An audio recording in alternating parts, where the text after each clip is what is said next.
Welcome back, y'all, and happy Sunday to you. This is the Bluechip Breakdown, and I'm your host, Bull. Today will be a much shorter video than it normally is on Sundays, but I am going to be bringing you my day at the thoughts from Tennessee versus Kentucky, along with the position and coaching grades. Please do us a very big favor. Make sure to like and subscribe to the channel. We will be starting off with the coaching staff, and just as far as the offense goes, from top to bottom, we were very balanced. We ran the football 44 times. We passed it 38 times, and almost 50-50 right there, but still being run first. That's so important for this team.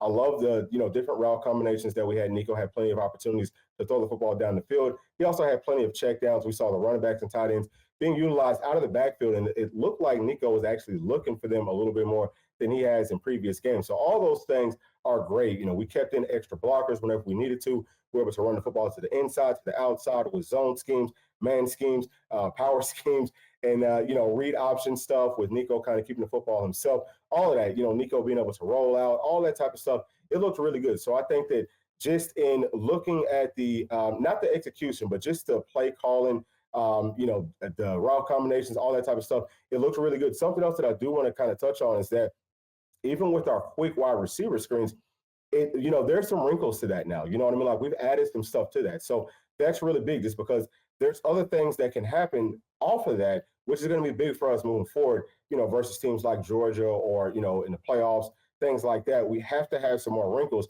And it just kind of feels like this entire staff on offense gets there. So I'm going to give them a very solid A for what they did out there last night. Now, this as far as defense goes, I like what I saw there too. We did a whole lot of one-high looks where, we're bringing blitzes. I think we might have blitzed a little bit more than we normally would. I saw a lot more cover two than Tennessee's run all season, which is great. And that just kind of goes to show that we are willing to, kind of mix up what we do based off of the looks that we're getting from each team. It also just felt like, man, our entire defense knew what Kentucky was trying to run. It just felt like we were very ready for this game. So that's huge. Everyone kind of stepped up when they needed to. Again, this is not about the execution. It's just more about the teaching and the play calling and all that type of stuff.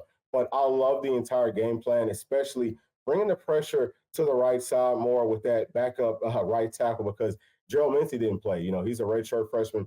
We said, yeah, man, we can target him a lot, and he's going to struggle. Now, the execution was not always there, but the play calling, just to try to, dial up some of those stunts and blitzes to his side, I love to see that from Coach Banks. I think it was a really good game plan. So I'm going to give the defense a solid A from top to bottom.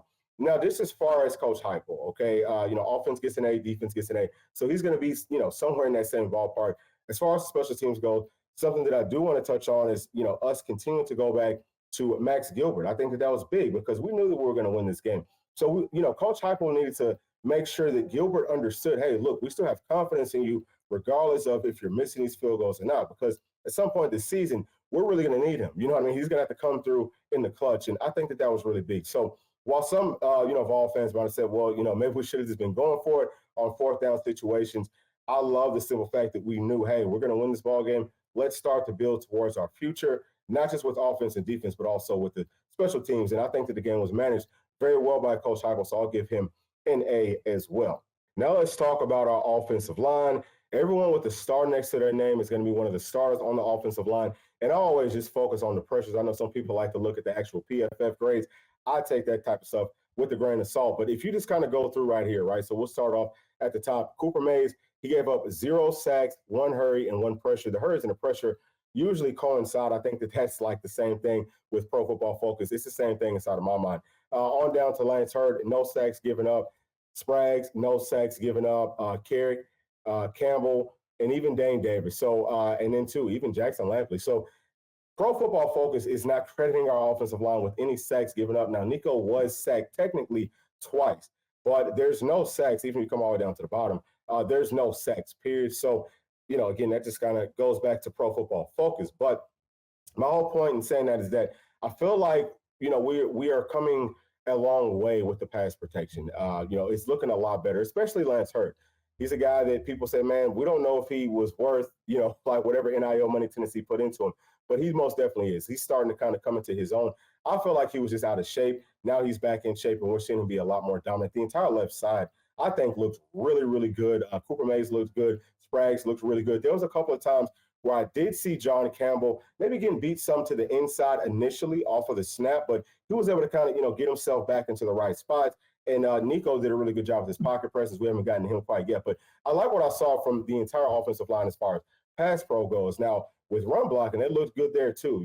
It wasn't a ton of movement, but we're able to kind of, like wall guys off and give our running backs some lanes to be able to run the football through. So I really like what I saw from that perspective. I would give the entire offensive line from top to bottom a very solid A for what they did out there last night. Now let's flip the page to our skill players on offense. We'll be starting off with Nico Iamaleava, who went 28 for 38, which is good for about 74% accuracy, 292 yards through the air, and 1 touchdown. He had a really nice game, and he also ran the football 7 times for 14 yards. 2 of those rushes might actually be sacks, so his yards per carry might be a little bit better. Either way, I think he was very opportunistic. He had really nice pocket presence. I mean, his passes were on the money. He only threw for 292, but he very easily could have thrown for about 400 if wide receivers were making catches down the field. So he's definitely, he looks a lot more comfortable. He's kind of going through his reads. You can see him looking things off. He's throwing the football a lot quicker than he has earlier in the season. He's also, his pocket presence looks really, really good. So he, maybe could have got sacked a couple more times last night, but just because he's able to kind of feel that pressure more and he knows what to do with the football, that looks really good. Now, he can still work on throwing the football out of bounds. Throw it away. Whenever you get outside of the pocket, instead of taking a sack, throw the ball out of bounds. I want to see him start to kind of implement that a little bit more in his game, but that's who he is. He wants to make plays, and I don't want to, if I was the coach, I would not say, hey, look, maybe you should shy away from that because you want for him to be able to make those plays. I think that that's what's going to make Nico very special. But just looking at him from top to bottom, it's just so hard not to give him a very solid A, almost an A plus for me. Now let's come on down to our running backs. Obviously, Dylan Sampson, man, breaks the all-time single-season rushing touchdown record at the University of Tennessee last night. Something else that we could talk about with Nico is you see him on that record-breaking touchdown. He gets behind the pile. He's trying to push D-Samp in. I love that play for so many reasons, but the main thing is D-Samp, man, from top to bottom outside of the fumble, he looks really good. 27 carries for 142 yards, 2 touchdowns. I think that he had 1 catch coming out of the backfield. So 1 catch for 9 yards coming out of the backfield, but he looked really good, man. He runs so hard. He has really good vision, and I mean, he's the best player, I think, on this offense, so very proud of him. Then come on down to Peyton Lewis. It's very interesting that he got more burn than a guy like Cam Selden. He actually got to carry the football more than Bishop did. So that's pretty interesting. I would love to kind of hear from Coach Sims why that transpired. Either way, it's good to know that we've got a bigger body back that can kind of get those tough yards. You can see that he went 8 carries for 24 yards with that 1 touchdown. And that 1 touchdown, he actually had to run through somebody to get that. So that's really big. And I think that our running backs from top to bottom did a really nice job in pass protection, especially a guy like Bishop, who, I've kind of been critical of saying, well, he goes low too much. You got to kind of come up high and slow these players down. We saw him doing more of that last night. So that's really good. But he only got to carry the ball 1 time for 6 yards. I would say all in all, y'all, that the running backs did a very nice job running that football, just toting it. And obviously we did have that 1 fumble. So can't be an A plus. If it wasn't for that fumble, and we said the same thing last week, they would have an A plus. But since we did fumble, we can only give them an A. Now let's talk about our wide receivers. Not going to focus right now on the tight ends, but Brew, man, 5 catches for 56 yards, still doesn't have a touchdown, but he looks really good. Just kind of, fighting through the contact, looked really good on the outside blocking, just like he always does. He's just that kind of go-to player, or at least he's one of them for Nico. So I love what I saw from him. Then Nimrod, he had 3 catches for 45 yards. He looked pretty good. Of course, he did have that 1 drop where Nico laced the ball in between like triple coverage. We got to make those catches. He has to be a lot more consistent with that. But all in all, I think that he played pretty solid, just in, catching the football, getting open, and also blocking on the outside. Next guy, Dante Thornton, he had 5 catches for 36 yards. He's so clutch, man. Like, it really does feel like Nico targets him, maybe the second most behind Brew, but you can just tell that Nico's very comfortable with him. We got to find a way to get him on the field a little bit more. I don't know how healthy he is at this point. I know that he has been kind of dealing with some stuff throughout the season, but he's really strong. I'm very, very proud of him. I think that he's worked himself up to an NFL caliber wide receiver. Squirrel White, he had 2 catches for 11 yards. He looked pretty good. I know he's also playing through some pain, but he looked a lot more consistent than he did the last time that Tennessee played. And then we can come on down to Chris Browser, 2 catches for 11 yards. He did have that touchdown drop, right there in the daggum end zone. He's going to have to come down with those. But I think that Nico trusts him enough to keep on going back to him, which is going to be huge for us moving forward. But he did a good job just of getting open, whether he was targeted or not. and he is a dog on the outside as well. And then Mike Matthews, it says that he only has one catch for 0 yards, but we know that he did have a really nice pancake block. I feel like he had more catches than that, but either way, I think that it's really good that he is getting out there. He is getting those opportunities because he's going to be a guy that I feel like can help this team out tremendously. He's going to be clutch, okay? He is going to be clutch, and I hope that Nico will continue to target him. But wide receivers from top to bottom, I would give them an A minus, just from some of those drives. And I mean, I could maybe even go B plus, but it's hard to go B plus whenever they were doing some of the other things very well. Just in watching this film, seeing how they blocked, I'm very, very proud of them for those types of efforts, and that's big for this team. So I'm gonna go with an A minus. Now, just as far as the tight ends go, Miles Kittelman was our leading wide receiver last night. He had 6 catches for 97 yards and 1 touchdown. I think that he looks really good, not just in catching the football, running his routes, getting open, things like that, but also just in blocking, man. All of our tight ends look really, really good blocking. And then Holden Staes had 3 catches for 27 yards. He also looked great blocking. Now, we didn't really get to see much of Ethan Davis. He's a player that we have got to get a little bit more involved, especially if we go 12 personnel. If we want to flex out one tight end, Ethan Davis is a guy that not only can he block, but he can go out and run routes just like a wide receiver. He is a very dangerous weapon. We've got to find a way to get him a little bit more involved. And that's a lot easier said than done just because Tennessee has so many different weapons that just to manage all that, I think that that's kind of a, art to that. But either way, I love what the tight ends did, man. Not just in run blocking, but pass blocking, just everything. They looked really, really good. I'm going to give them a very, very solid A. Now let's move on to the defense.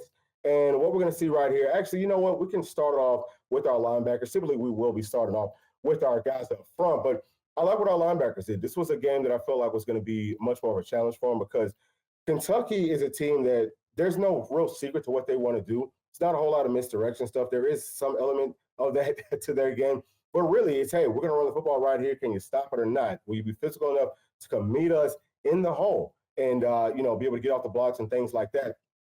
I think that our linebackers, for the most part, did a very solid job of kind of stepping up to that challenge. Now, sometimes they did kind of get washed away. You know what I'm saying? Sometimes they did get blocked, but they are taking those steps, those strides. They are growing.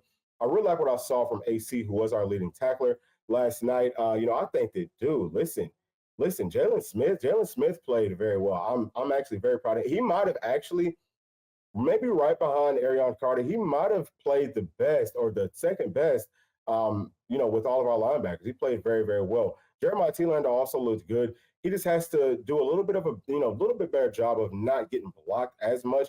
He knows where to go, but he's got to find a way to kind of get off of those blocks just to taste better. But I think that he looked good. Caleb Perry, there were some things that I would like to see him do a little bit better. But, I mean, really, all in all, man, they were solid. I want to go with a B+ for that group. Now let's talk about Tennessee's pass rushers. We're not going to pull up the Pro Football Focus grades, but we did have 3 sacks in this game. I really like what I saw from those guys, just as far as, kind of like stopping those runs, stopping the offensive lineman from being able to get up to the second level. We looked really good from the inside to the outside. Everyone stepped up in a very major way, but we also did a really good job of getting pressure on their quarterbacks, either one of them. So I think that we did a really solid job there, maintained our pass rush lanes for the most part. It definitely wasn't perfect. There's a few things that I think that we could have done better. The execution wasn't always there. That's not just from our guys up front with the, front four, but also some of our linebackers and safeties blitzing. Whenever you're blitzing at a redshirt freshman like number 71, who got the start at right tackle, you got to be able to find some ways to, get past them. And we couldn't always do that. But I think that most of that was just, predicated off of us trying to be very disciplined within our pass rush lanes and things like that. But either way, I like what I saw from them. I'm going to give that group a very solid A-. Now, let's talk about the star position because, listen, Boo Carter is really stepping up in a very major way, and so is Christian Harrison. They look so good, man, like just making tackles, setting edges, having, proper leverage, really good in covers. They're very sticky right there. I know that there was, I think it might have been, was it a touchdown? It was something that was thrown on Boo's guy, but he was in a great spot. You know what I mean? And perfect offense is going to be perfect defense every single time. All that you can ask of from him, especially as a true freshman, is, man, look, just be in a spot where you can make that play. He was there, but I'm super proud of those guys. I want to give them a daggum A+. It's because I think that they're playing lights out. That's one of the strongest position groups on this team. Now let's talk about safeties just because, they looked really good too. I think kind of, getting down into their run fits, obviously they had 2 picks. Andre Turntine had one, and so did Will Brooks. I think they looked really, really good in coverage. They looked good, coming down, getting into their fits. Now, Christian Charles didn't have his best game. He missed a couple tackles, but he's just a taste off.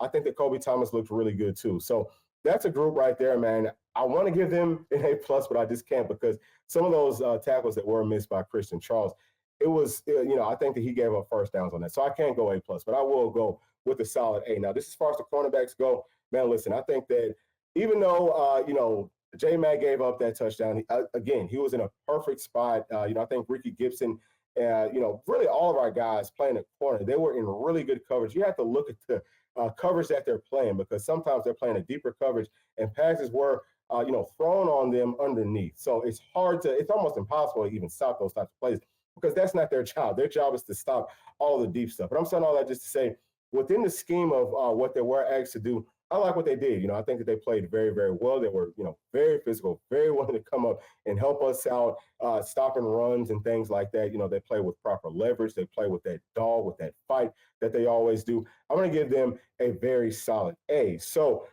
just from top to bottom, y'all, I think that our team did some really nice things. Now, just because I'm giving these guys, A's and things like that, it doesn't mean that there's not room for us to get better. There's still plenty of room for Tennessee to improve. And I can tell you right now, Tennessee will continue to improve. As we just kind of, keep on fighting through the season, as we get better and better every single week, as the offense continues to find their stride, this team is going to be very dangerous. So watching it live, I was, a little bit disappointed because we only won the game by 10 points. I feel like we probably should have won by 30. But man, look, a win is a win, especially in this league. And Kentucky always gives us their absolute best shot. I think they played their best game that they've played all season. That's not necessarily, a knock on Tennessee. That's just, hey, look, Kentucky got up for this game, and Tennessee was able to take care of business. So those are my thoughts. Please let me know yours down in the comment section. As always, please make sure to like, subscribe, hit that notification bell, share with your friends, family, and other volunteer fans. We'll see y'all on the next one. Thanks. Peace.